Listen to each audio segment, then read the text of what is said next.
You can join us if you want. Let's walk around. Oh no, I'm actually that's me with a friend. Yeah, okay.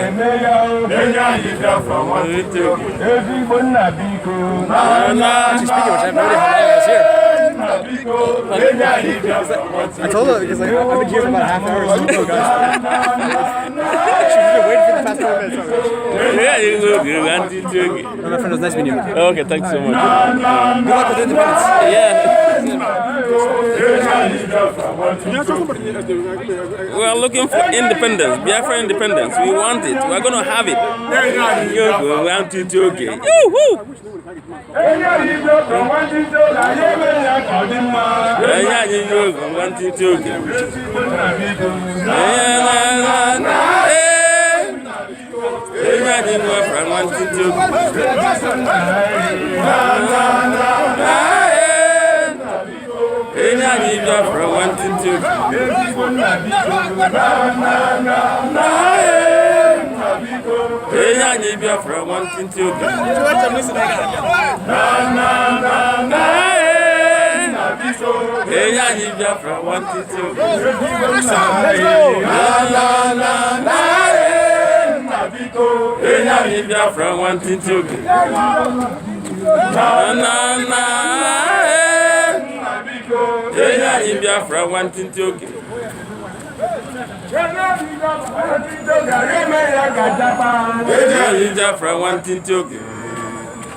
Oh my goodness.